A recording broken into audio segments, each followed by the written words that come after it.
John Brown rode from the jail to the gallows on top of his own coffin, which was hauled in a criminal's wagon drawn by 2 white horses. It was just before 11 a.m.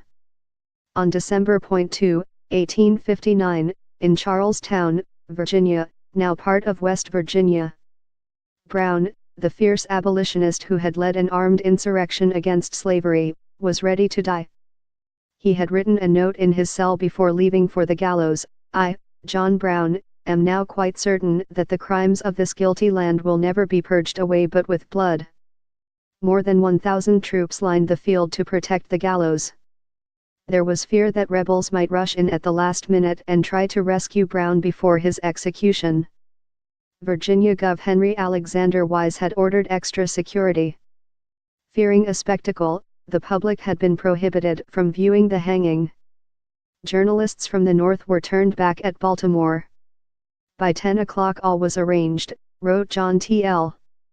Preston, one of the founders of the Virginia Military Institute, which sent hundreds of cadets to provide security at the hanging. The general effect was most imposing, and, at the same time, picturesque.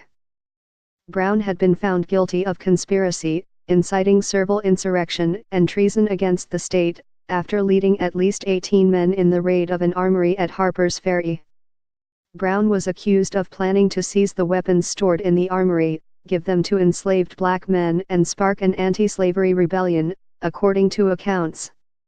But after a 36-hour standoff, according to the Library of Virginia, Brown and his men were killed or captured by militia members and U.S. Marines led by Robert E. Lee. The truth about Confederate General Robert E. Lee: he wasn't very good at his job. On November 2, Brown was convicted of all charges. The jury deliberated only 45 minutes before sentencing him to death by hanging.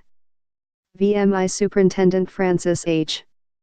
Smith was in command of the execution, according to VMI archival documents. Fearing the possibility of another uprising by Brown's supporters, the governor of Virginia accepted the offer of VMI's superintendent, Francis H. Smith, to send a part of the Corps of Cadets to provide an additional military presence at the execution, according to VMI records. Accompanying Smith to the execution were Preston and a professor of natural philosophy named Thomas Jackson, who would later become famous as Confederate General Thomas Stonewall Jackson. Preston and Jackson were standing so close to the gallows, they could hear everything that John Brown said, according to Colonel Keith Gibson, executive director of the VMI Museum and Archives in Lexington, VA. They became eyewitnesses to an execution that would change the course of the country's history and help fuel the Civil War. Both John Preston and Jackson sat down that evening after the hanging and wrote letters home to their respective wives, Gibson said. They never expected those letters they were writing to their wives might someday be published in histories of the events as they have been.